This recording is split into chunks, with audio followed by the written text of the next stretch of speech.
പ്രിയ സഹോദരനെ, കർത്താവായ യേശു ക്രിസ്തുവിൻ്റെ രണ്ടാം വരവെന്ന ചാനലിലേക്ക് നിങ്ങൾക്ക് എല്ലാവർക്കും സ്വാഗതം. സ്വർഗത്തിൻ്റെ ഘടന എന്ന 7 എപ്പിസോഡുകൾ, 7-ാം ഭാഗം നിങ്ങൾ കേട്ടിട്ടുണ്ടാവും.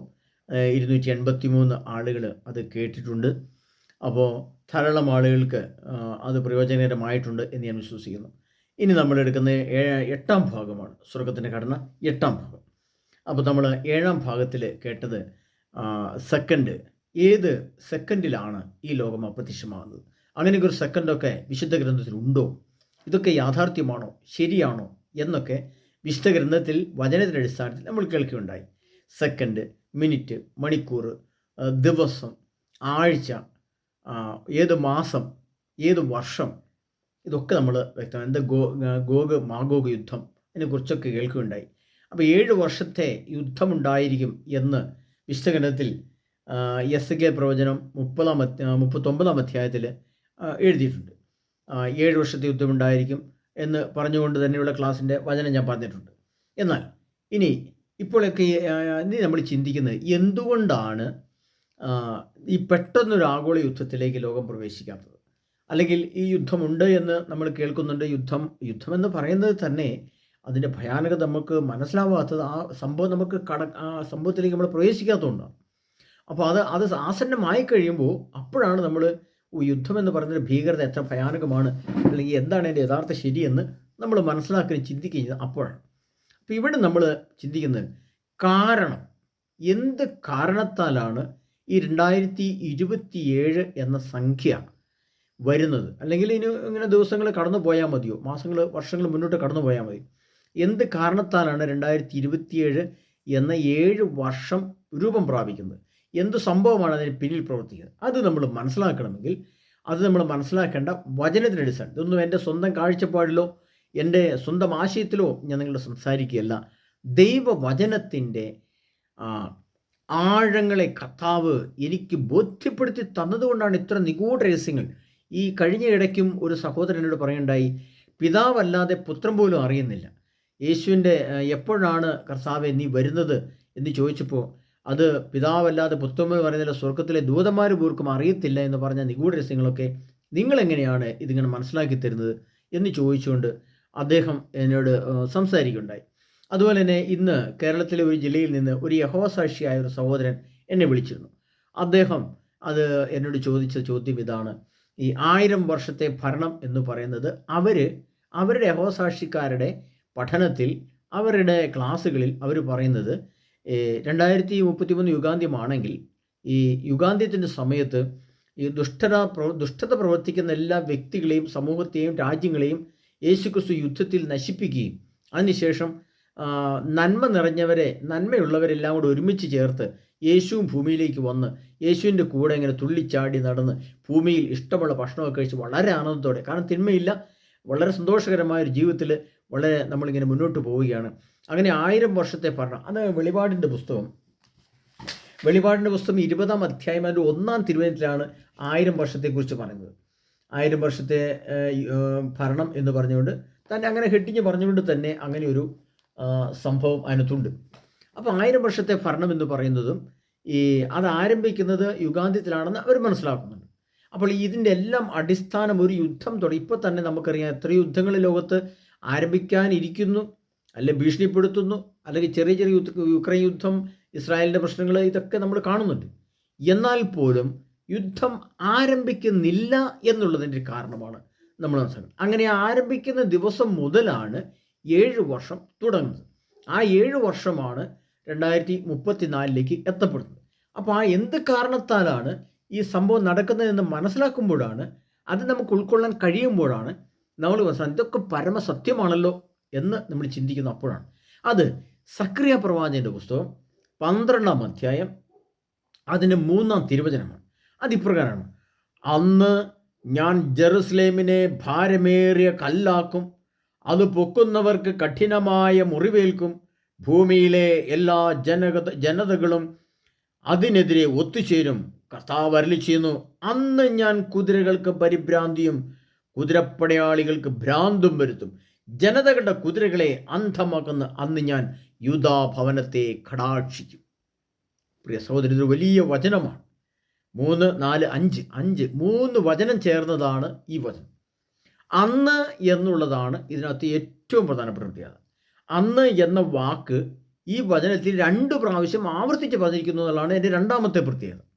ദൈവവചനത്തിന് കാലഘട്ടമുണ്ട്, സമയമുണ്ട്, സാഹചര്യമുണ്ട്, അത് പറഞ്ഞ വ്യക്തിയുണ്ട്, ഏതർത്ഥത്തിൽ പറഞ്ഞു, എന്ന് സംഭവിക്കും എന്നിങ്ങനെ എല്ലാ കാര്യങ്ങളും കാലഘട്ടത്തിൻ്റെ ഡേറ്റ് അടക്കമാണ് ദൈവം ഓരോ വചനവും പ്രവാചകന്മാരെ അറിയിച്ച് അത് ലിഖിത രൂപത്തിൽ എഴുതി വെച്ചിരിക്കുന്നു. വിശുദ്ധ ഗ്രന്ഥത്തെ, ബൈബിളിനെ മറ്റൊരർത്ഥത്തിൽ പറഞ്ഞാൽ അതൊരു ചരിത്ര ഗ്രന്ഥമാണ്, ചരിത്ര പുസ്തകമാണ് എന്നുകൂടി പറയാം.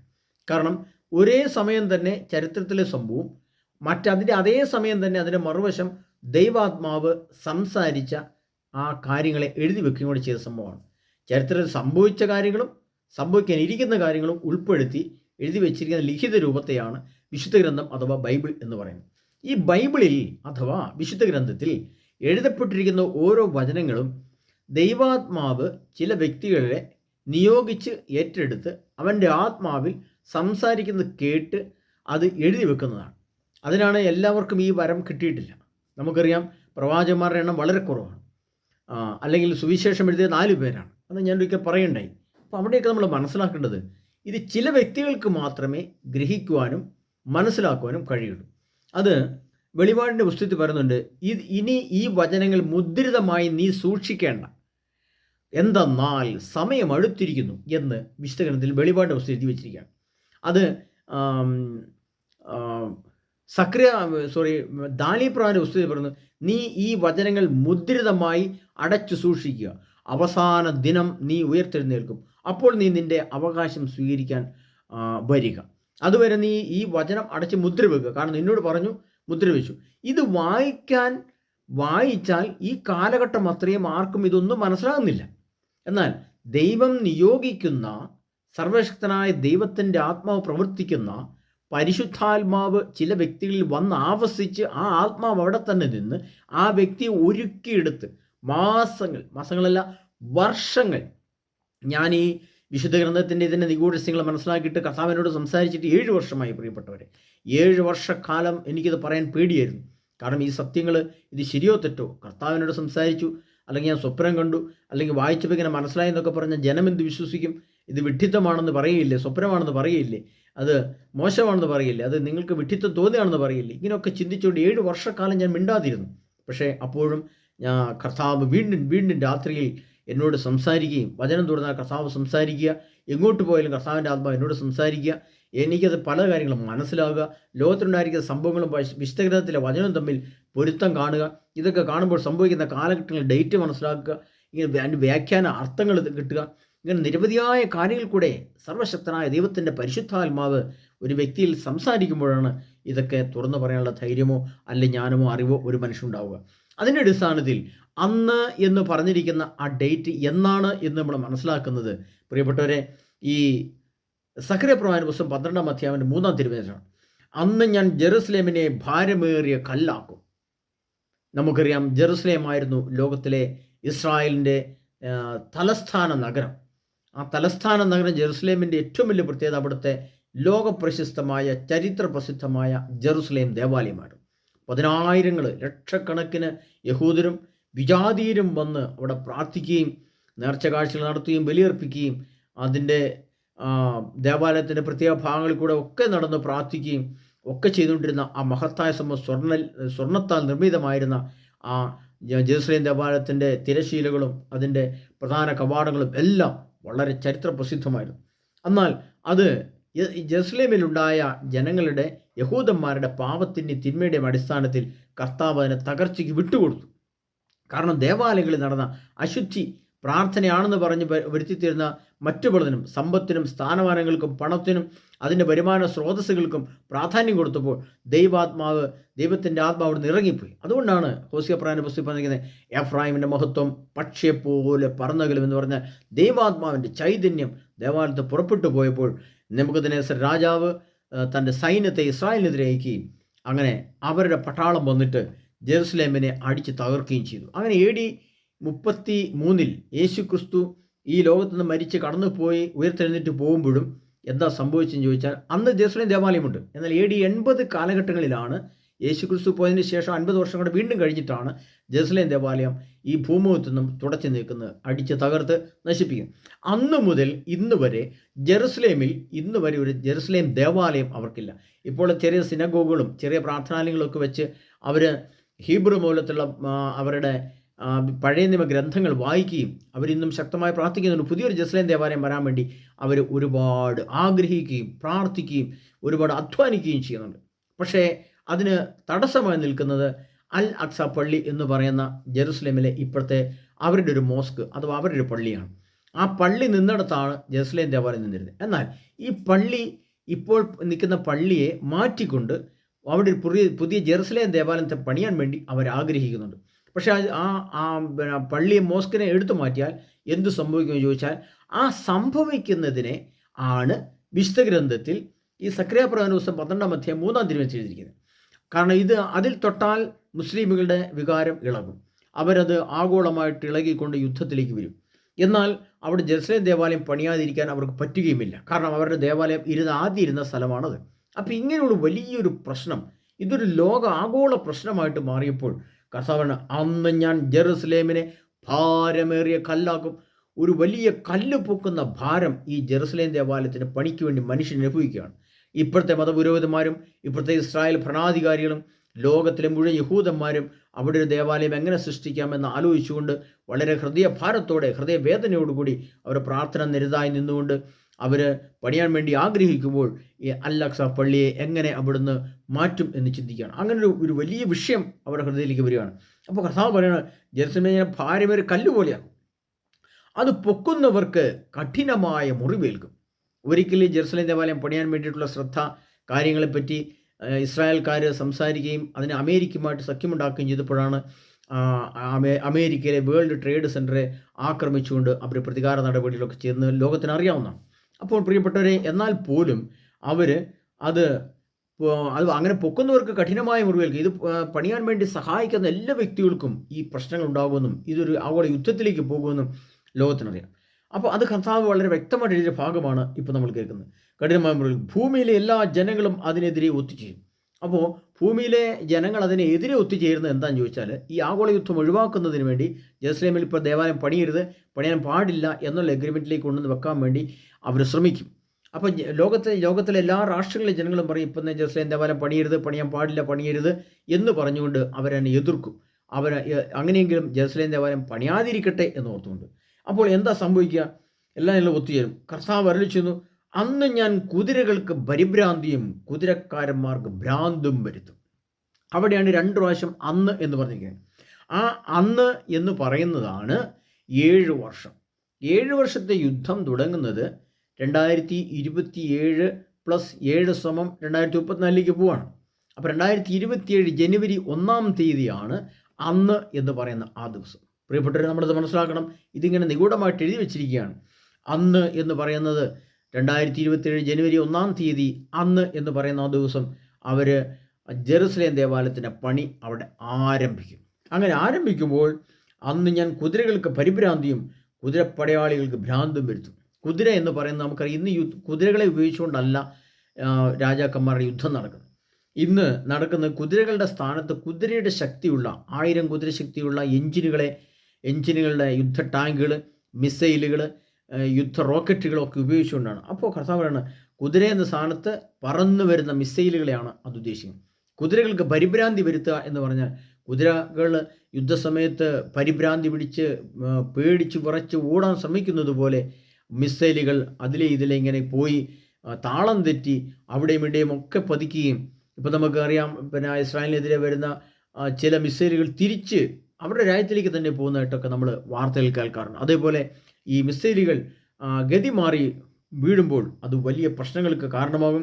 അതുകൊണ്ടാണ് കർത്താവ്, അന്ന് ഞാൻ കുതിരകൾക്ക് പരിഭ്രാന്തിയും കുതിരക്കാരന്മാർക്ക് ഭ്രാന്തും വരുത്തും. കുതിര എന്ന് പറയുന്നത് മിസൈലുകളുടെ ഓണർഷിപ്പ് അധികാരമുള്ള രാഷ്ട്രത്തലവന്മാർ, അതായത് യുദ്ധ മിസൈലുകളുടെ രാഷ്ട്രീയ അധികാരമുള്ള ഭരണത്തലവന്മാർ എന്നാണ് കുതിരപ്പടയാളികൾ എന്ന് പറയുന്നത്. കുതിരപ്പടയാളിക്ക് ഭ്രാന്ത് വരുത്തുക എന്ന് പറഞ്ഞാൽ പിന്നെ ഭരണാധിപന്മാരൊന്നും നോക്കിയില്ല. ആഗോള യുദ്ധം പൊട്ടിപ്പുറപ്പെടുമ്പോൾ ഇനി ഇസ്രായേലിനെ വെക്കാൻ പാടില്ല എന്ന് പറഞ്ഞുകൊണ്ട് എതിർ രാഷ്ട്രങ്ങളും ഇസ്രായേലിനെ സംരക്ഷിക്കുന്ന പറഞ്ഞുകൊണ്ട് മറു രാഷ്ട്രങ്ങളും ഒത്തുചേർന്നുകൊണ്ട് ലോകം പെട്ടെന്ന് തന്നെ രണ്ട് ചേരിയായി മാറിക്കൊണ്ട് ആഗോള യുദ്ധം 2027 ജനുവരി 1-ാം തീയതി പൊട്ടിപ്പുറപ്പെടുമെന്ന് കർത്താവ്. അതുകൊണ്ടാണ് അന്ന് എന്ന് കർത്താവ് വളരെ വ്യക്തമായ വിസ്തീർണത്തിൽ 3000 വർഷങ്ങൾക്ക് മുമ്പ് ജെറമ്യാ പ്രവാചകനിലൂടെ ഇത് സക്കറിയ പ്രവാചകനിലൂടെ കർത്താവ് എഴുതി വെച്ചു.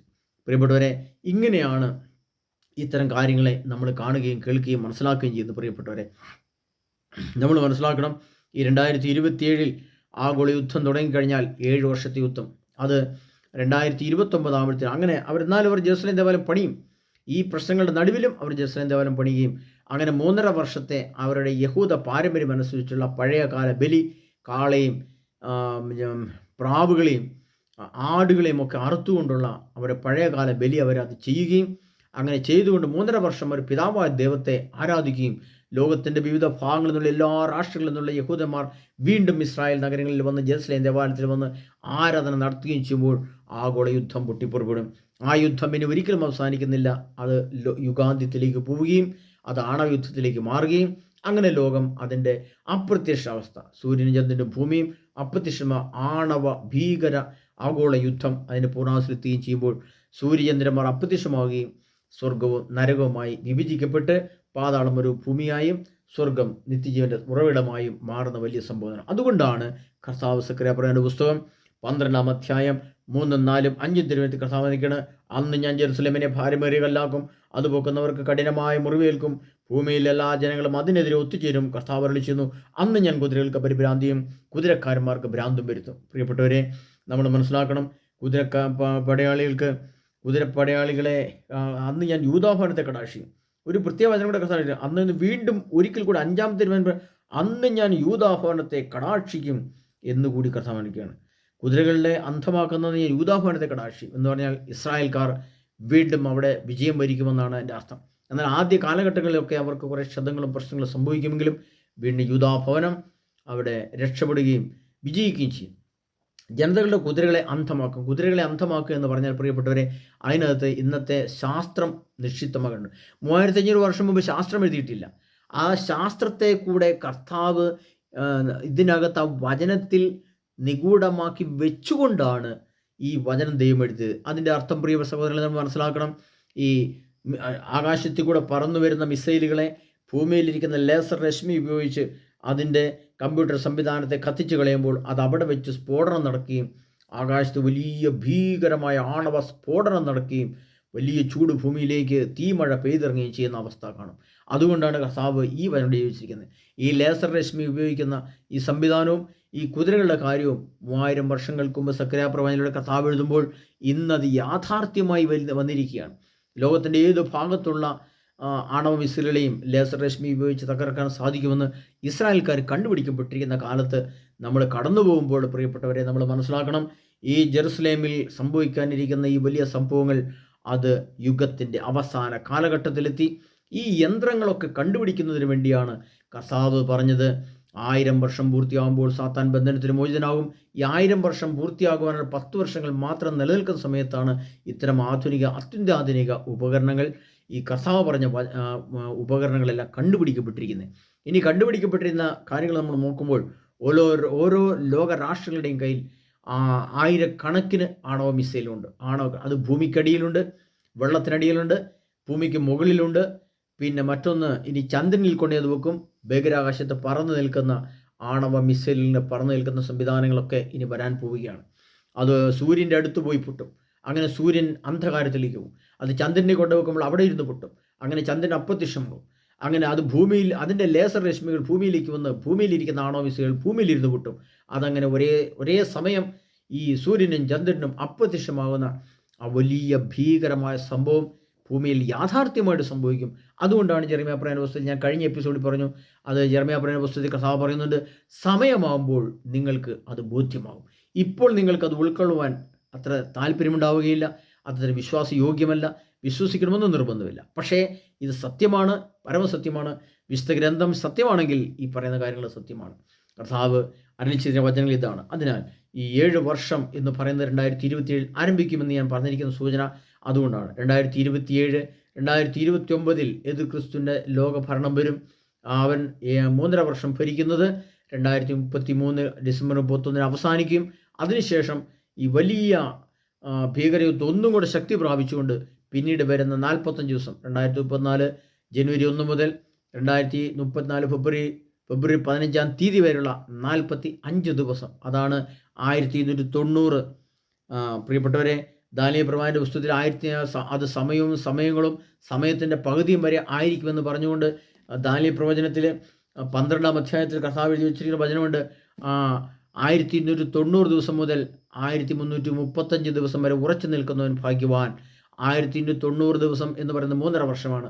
ആ 3.5 വർഷമാണ് 2029 ആരംഭിച്ച് 2033 ഡിസംബർ 31 അവസാനിക്കുന്നത്. ആ അവസാനിക്കുന്നതിനെ 3.5 വർഷം എന്ന് പറയുന്നത്. എന്നാൽ 1335 ദിവസം ഉറച്ചു നിൽക്കുന്നവൻ ഭാഗ്യവാൻ എന്ന് പറയുമ്പോൾ പ്രിയ സഹോദരൻ, അതിനകത്തൊരു നിഗൂഢ രഹസ്യമുണ്ട്. ഇത് ഞാൻ ഒരിക്കൽ വെളിപ്പെടുത്തിയതാണ്. പക്ഷേ പലർക്കും അത് കുറച്ച് നേരത്തെ ആയിരുന്നുകൊണ്ട് പലർക്കും മനസ്സിലാക്കാൻ കഴിഞ്ഞിട്ടില്ല. അതിൻ്റെ അർത്ഥം ഇതാണ്: 1290 എന്ന സംഖ്യയുടെ കൂടെ അതൊരു 3.5 വർഷമാണ്. അതിൻ്റെ കൂടെ ഒരു 45 എന്ന സംഖ്യ കൂട്ടുമ്പോൾ കിട്ടുന്ന തുകയാണ് 1335 എന്ന സംഖ്യ. അല്ലാതെ 1335 ദിവസം എന്ന് പറയുന്നത് വീണ്ടും ഒരു 3.5 വർഷമല്ല, മറിച്ച് അത് 1335 നിന്ന് 45 കുറച്ചാൽ കിട്ടും 1290. 1290 45 കൂട്ടിയാൽ 1335 എന്ന സംഖ്യ കിട്ടും. അപ്പോൾ അത് നമ്മൾ മനസ്സിലാക്കേണ്ടത്, ആ 45 എന്ന് പറയുന്നത് 1.5 മാസമാണ്. 2033 ഡിസംബർ 31 ശേഷം പിന്നെ വരുന്ന 45 എന്ന സംഖ്യയാണ് 1.5 മാസം. അതാണ് 2034 ഫെബ്രുവരി 15. ഇതാണ് ഇതിനകത്തെ നിഗൂഢ രഹസ്യം.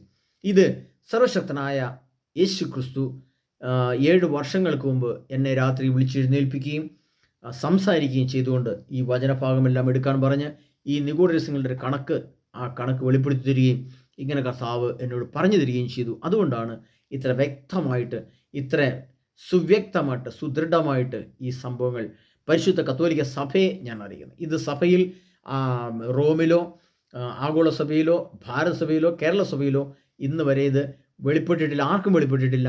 എന്നാൽ ഞാനത് വെളിപ്പെടുത്തി സഭയെ ഏൽപ്പിച്ചിട്ടുണ്ട്. സഭയുടെ അംഗീകാരത്തിലൂടെ തന്നെയാണ് ഈ സഭ സംസാരിക്കുന്നത്. അതിൽ ഡേറ്റുകൾ മാത്രം എനിക്ക് വ്യക്തിപരമായിട്ട് ഞാൻ സംസാരിക്കുകയാണ്. ബാക്കി കാര്യങ്ങളെല്ലാം എന്നോട് ക്ലാസ്സുകൾ എടുത്തുള്ളാനും സംസാരിക്കുവാനും തലശ്ശേരി രൂപതയിൽ നിന്ന് സമ്മതമുണ്ട്. അത് പ്രിയപ്പെട്ട സഹോദരങ്ങളെ, എല്ലാവരുടെയും സമ്മതത്തോടെയും പ്രാർത്ഥനയുടെയുമാണ് ഇതെല്ലാം ജനത്തെ ഞാൻ ഒരുക്കുന്നത്. കാരണം ഇത് സഭയുടെ ഒരുക്കത്തിന് വേണ്ടി രൂപാന്തരപ്പെടണം ഈ ക്ലാസ്സുകൾ. ഇത് സഭാതലത്തിൽ ഞാൻ ചോദിച്ചിട്ട് സമ്മതിച്ചിട്ടില്ല. എന്നാൽ എപ്പോഴെങ്കിലും അവർ തരുമ്പോൾ ഞാൻ ഇത് സഭയ്ക്ക് വേണ്ടി ഈ ക്ലാസ്സുകൾ എടുക്കാം. ഇതിപ്പോൾ യൂട്യൂബ് കൂടെ കേൾക്കുന്ന ആൾക്കാർക്ക് മാത്രമേ കിട്ടുള്ളെങ്കിൽ ഈ ആഗോള തിരുസഭയെ, ആഗോള ഭാരത സഭയെ, കേരള സഭയെ എല്ലാം ഒരുക്കേണ്ടതായിട്ടുണ്ട്. കാരണം സഭയ്ക്കുള്ളിലെ 120 കോടിയാണെങ്കിൽ അത്രയും ജനങ്ങൾ, ഒരു മനുഷ്യൻ പോലും പാതാളത്തിലേക്ക് നിബന്ധിക്കാതെ, ഒരു മനുഷ്യൻ പോലും സ്വർഗ്ഗരാജ്യത്തിന് പുറന്തള്ളപ്പെടാതെ പരിശുദ്ധാത്മാവിൻ്റെ നിറഞ്ഞ് യേശുവിൻ്റെ വരവിന് വേണ്ടി ഒരുങ്ങി കാത്തു നിൽക്കുന്ന പ്രത്യേക രീതിയിലുള്ള ഒരുക്കം നമ്മൾ സംഭവിച്ചേ പറ്റൂ. ഒരാളെങ്കിലും പാതാളത്തിൽ പെട്ടുപോയാൽ പിന്നെ അവരെ രക്ഷിക്കാൻ ഒരു ശാസ്ത്രത്തിനോ ഒരു ലോകരാഷ്ട്രങ്ങൾക്കോ ഒരു സഭയ്ക്കോ ഒരു യേശുക്രിസ്തുവിനോ ഒരു ദൈവത്തിനോ പോലും സാധിക്കില്ല. ദൈവം പോലും തള്ളിക്കളഞ്ഞുകൊണ്ട് നിത്യപാതാളത്തെ സൃഷ്ടിച്ച് അതിൻ്റെ അഗ്നിയിൽ ദുരാത്മാക്കളായിട്ടുള്ള ദുഷ്ടത പ്രവർത്തിച്ചവരെ മാത്രം തള്ളിയിടുന്ന സ്ഥലത്തേക്ക് നമുക്ക് പോകാതെ ശ്രദ്ധിക്കണം പ്രിയപ്പെട്ടവരെ. അതുകൊണ്ടാണ് ഞാൻ ഇത്ര വ്യക്തമായിട്ട്, ഇത്ര ശക്തമായിട്ട് സ്വർഗത്തിൻ്റെ ഘടന എന്ന 8-ാം ഭാഗം അതിൻ്റെ ഡേറ്റുകൾ പ്രഖ്യാപിച്ചുകൊണ്ടാണ് ഞാൻ നിങ്ങൾക്ക് ഈ ക്ലാസ് തരുന്നത്. അതിനാൽ ഇതിൻ്റെ ക്ലാസ്സുകൾ നമുക്ക് ധ്യാന സെൻ്ററുകളിൽ വെച്ച് ശുശ്രൂഷയായിട്ട് ക്ലാസ്സുകൾ നേരിട്ടെടുക്കാൻ തക്കവിധം നിങ്ങളുടെ പ്രാർത്ഥനയും നിങ്ങളുടെ സഹകരണവും നിങ്ങളുടെ കമൻറ്റുകളും എല്ലാം ഞാൻ പ്രതീക്ഷിക്കുകയാണ്. ഞാൻ ആഗ്രഹിക്കുന്നത് ഈ വർഷം അവസാനത്തോടു കൂടിയെങ്കിലും നേരിട്ടുള്ളൊരു ധ്യാന ക്ലാസ്സുകൾ ആരംഭിക്കണമെന്ന് ഞാൻ ആഗ്രഹിക്കുകയാണ്. കാരണം ഇതിനകത്ത് ഒത്തിരി സംശയങ്ങൾ ദൂരീകരിക്കാനുണ്ട്. പിന്നെ ഇതിൻ്റെ പ്രത്യേക രീതിയിലുള്ള സംസാരവും പ്രത്യേക രീതിയിലുള്ള പ്രാർത്ഥനകളും പ്രത്യേക രീതിയിലുള്ള ആരാധനകളുമാണ് ഇതിനകത്ത് വരേണ്ടത്. ആ രീതിയിൽ വന്നാലേ ഈ ആധുനിക ലോകത്തിൽ ഉള്ള പൈശാചിക ശക്തികളെ ബഹിഷ്കരിച്ച് ഒരാത്മാവിനെ പരിശുദ്ധി കൊണ്ട് നിറയ്ക്കാൻ സാധിക്കുകയുള്ളൂ. അതുകൊണ്ട് അതിൻ്റെ ഒരു പ്രത്യേക കാരണമെന്ന് പറയുന്നത്, പ്രത്യേക സഹോദരൻ, 5000 വർഷങ്ങൾക്ക് മുമ്പ് സൊദോം ഗൊമോറ നശിപ്പിക്കപ്പെടുമ്പോൾ അന്ന് അവിടെ സ്വർഗ്ഗഭോഗവും ആ രീതിയിലുള്ള അശുദ്ധി നിറഞ്ഞ പൈശാചിക ശക്തി ഉണ്ടായിരുന്ന ആൾക്കാർ മരിച്ചു പോയപ്പോൾ അവരുടെ ആത്മാക്കൾ ഇന്ന് ലോകത്ത് ജീവിച്ചിരുന്ന മനുഷ്യരിലേക്ക് ചാടിക്കയറുകയാണ്. അത് കയറി നമ്മളിൽ ആ ദുരാത്മാക്കൾ നമ്മളിൽ ആവസിക്കപ്പെടുമ്പോൾ നമ്മൾ ഉപയോഗിക്കുന്ന മീഡിയയിൽ കൂടെ അശുദ്ധിയുള്ള സംഭാഷണം, അശുദ്ധമായിട്ടുള്ള ചിത്രങ്ങൾ, അശുദ്ധമായിട്ടുള്ള കാഴ്ചപ്പാടുകൾ, അതിൻ്റെ ചലനങ്ങൾ, അതിൻ്റെ എല്ലാം അങ്ങനെ അശുദ്ധിയുടെ മേഖലയിൽ കൂടെ പോകുമ്പോൾ ഈ ദുഷ്ടാത്മാക്കൾ നമ്മുടെ ആത്മാവിലേക്ക് ചാടിക്കേറി നമ്മളിൽ ഭരണം നടത്തുകയും നമ്മളിൽ വസിക്കുകയും ചെയ്യുമ്പോൾ പിന്നെ എനിക്ക് സഭയോട് താല്പര്യമില്ല, ദൈവത്തെ ആവശ്യമില്ല, കൂദാശയോട് താല്പര്യമില്ല, എനിക്കെൻ്റെ ഭാര്യയെ കാണത്തില്ല, മക്കളെ കാണത്തില്ല. അങ്ങനെ ദുഷ്ടം നിറഞ്ഞ എൻ്റെ ആത്മാവ് മറ്റുള്ളവരുമായിട്ട് കലഹം വർദ്ധിക്കുകയും ഭാര്യാഭർത്തൃബന്ധം നശിക്കുകയും അങ്ങനെ അവർ തമ്മിൽ അകലുകയും ചെയ്യുന്ന ഭയാനകമായ കാഴ്ച നമ്മളിന്ന് കണ്ടുകൊണ്ടിരിക്കുകയാണ്. നമ്മൾ കേരളത്തിലെ മീഡിയയിലും വാർത്തകളിലൊക്കെ കേൾക്കുന്നത് കൊലപാതകങ്ങളുടെ പരമ്പര നടക്കുകയാണ്. പ്രിയപ്പെട്ടവർ, കൊല്ലുക എന്ന് പറയുന്ന ഒരു നിസ്സാര സംഭവമായിട്ട് മനുഷ്യൻ കാണുകയാണ്. അത്രമാത്രം ദുരാത്മാക്കൾ, ദുഷ്ട നിറഞ്ഞ കുട്ടിയ പിശാചികൾ ആത്മാവിലേക്ക് കയറിക്കൂടുന്നതുകൊണ്ടാണ് നമുക്ക് വിശുദ്ധി നഷ്ടപ്പെടുമ്പോഴാണ് ഈ കൊലപാതകവും ഈ വ്യഭിചാരവും ദുർഭൂതവും കേരളത്തിൽ ധാരാളം വ്യഭിചാരശാലകൾ നടക്കുന്നു എന്നും പുതിയത് വന്നുകൊണ്ടിരിക്കുന്നു എന്നും ഒക്കെ നമ്മൾ വാർത്തകൾ കേൾക്കാറുണ്ട്. ഇവിടെയൊക്കെ കാണേണ്ടത് സോദോം ഗോമോറ ഭൂമിയിൽ പുനഃസ്ഥാപിക്കപ്പെടുകയാണ്. പുനഃസ്ഥാപിക്കപ്പെടുന്ന സോദോം ഗോമോറയ്ക്ക് വേണ്ടി കർത്താവ് ഒരുക്കി വെച്ചിരിക്കുന്ന ആണവ ബോംബുകളാണ്. അത്തരം സ്ഥലങ്ങൾ, അത്തരം വ്യക്തികൾ, അത്തരം ഭവനങ്ങൾ കർത്താവിൻ്റെ ആണവ ബോംബുകളാൽ കത്തിച്ചു കളയുമെന്ന് കർത്താവ് വ്യക്തമായിട്ട് വിശദീകരണത്തിൽ എഴുതി വെച്ചിട്ടുണ്ട്. അതിൻ്റെ ഭാഗം ഞാൻ അടുത്ത പ്രാവശ്യം കാണിച്ചു തരാം. പ്രിയ സഹോദരങ്ങളെ, ഇവിടെ കർത്താവിൻ്റെ വരവിൻ്റെ ഡേറ്റ് വ്യക്തമായിട്ട് കേരള സഭയ്ക്കും ഭാരത സഭയ്ക്കും ആഗോള സഭയ്ക്കും വേണ്ടി ഞാൻ പ്രഖ്യാപിക്കുകയാണ്. സംസാരിച്ച് പ്രാർത്ഥിച്ചൊരുങ്ങിയാണ് നിങ്ങൾക്ക് ക്ലാസ് വന്നിരിക്കുന്നത്.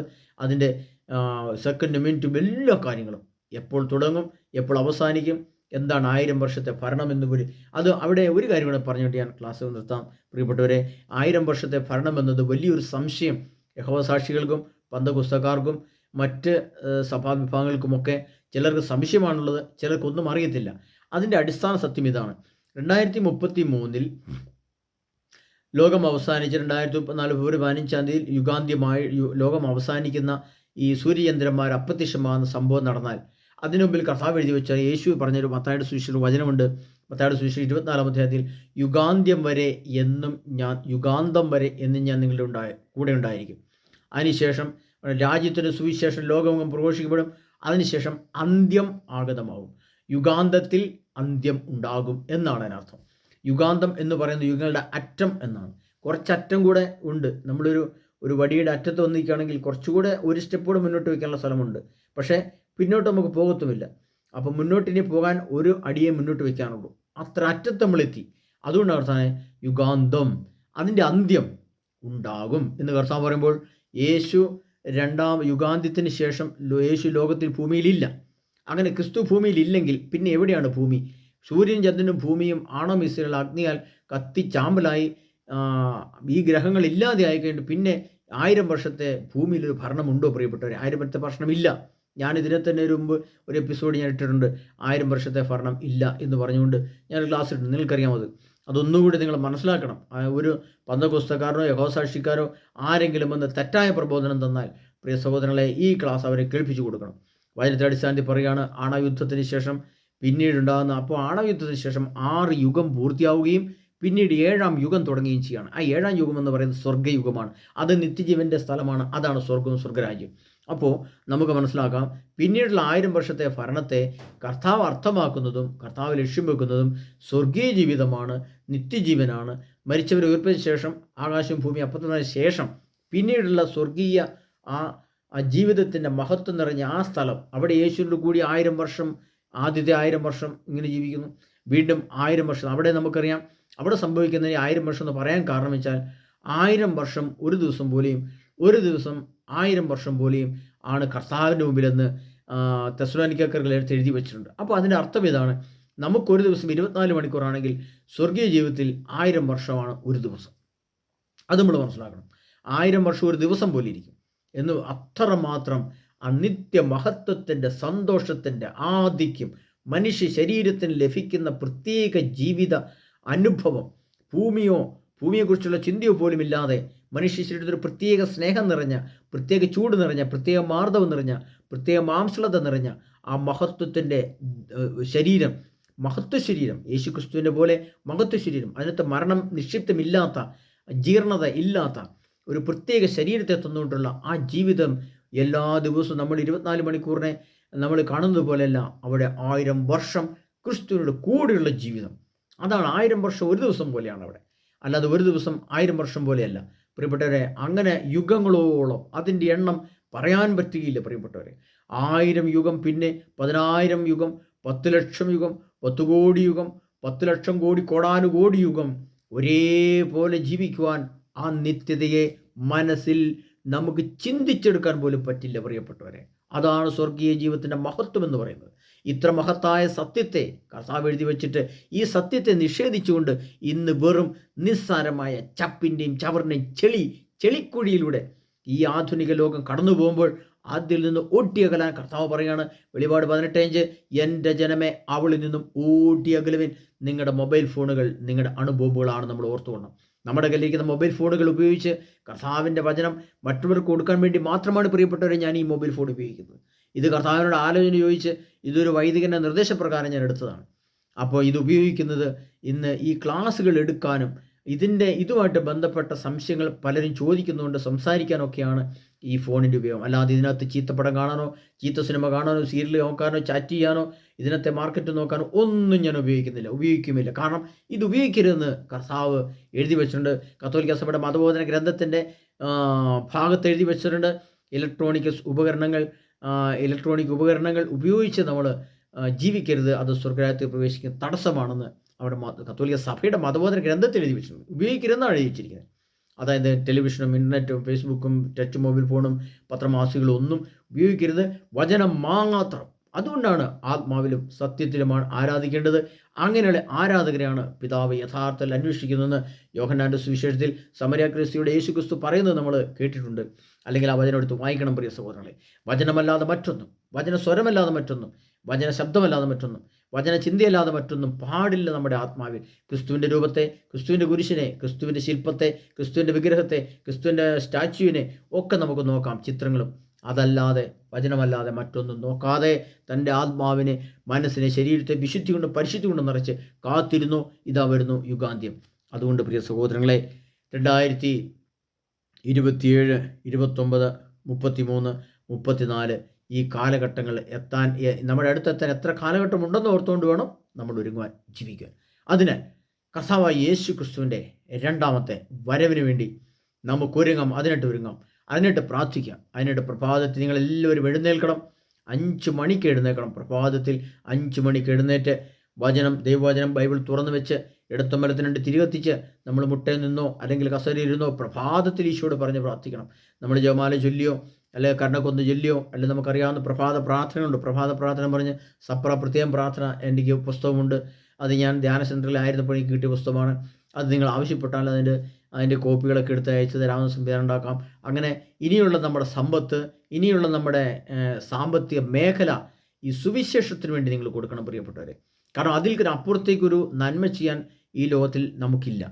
സുവിശേഷ പ്രഘോഷണത്തിന് വേണ്ടി, സുവിശേഷ ശുശ്രൂഷയ്ക്ക് വേണ്ടി, ഇത്തരം പുസ്തകങ്ങൾ അച്ചടിക്കുന്നതിന് വേണ്ടി, ഇത്തരം ധ്യാന ക്ലാസ് നടത്തുന്നതിന് വേണ്ടി, എൻ്റെ സെൻറ്ററിൽ കണ്ടെത്തുന്നതിന് വേണ്ടി എൻ്റെ കയ്യിൽ 1 രൂപ പോലുമില്ല. അപ്പോൾ നിങ്ങളുടെ സാമ്പത്തിക സഹായം, നിങ്ങൾ പണം അയച്ചു തന്നാൽ, നിങ്ങളും കൂടെ സഹായിച്ചാൽ ഇതിൻ്റെ പ്രത്യേക ക്ലാസ്സുകളും ആരാധനകളും നടത്തിക്കൊണ്ട് കർത്താവിൻ്റെ രണ്ടാമത്തെ വരവിന് വേണ്ടി ജനത്തെ, സഭയെ ഒരുക്കി വലിയൊരു ആത്മീയ തീപ്പന്തം കത്തോലിക്ക സഭയിൽ ആളിപ്പടരുന്നതിന് വേണ്ടി, കത്തിപ്പടരുന്നതിന് വേണ്ടി, ലോകം മുഴുവനും കർത്താവിൻ്റെ സുവിശേഷം കൊണ്ട് നിറയുന്നതിന് വേണ്ടി നമുക്കൊരുങ്ങാം. അതിനായി മറ്റുള്ള നിങ്ങളെല്ലാം സഹായവും സഹകരണവും പ്രാർത്ഥനയും ആവശ്യപ്പെട്ടുകൊണ്ട് സർവശക്തനായ യേശു ക്രിസ്തു നമ്മെ എല്ലാവരും സമൃദ്ധമായി അനുഗ്രഹിക്കേണ്ട പ്രാർത്ഥിച്ചുകൊണ്ട് ആമേൻ.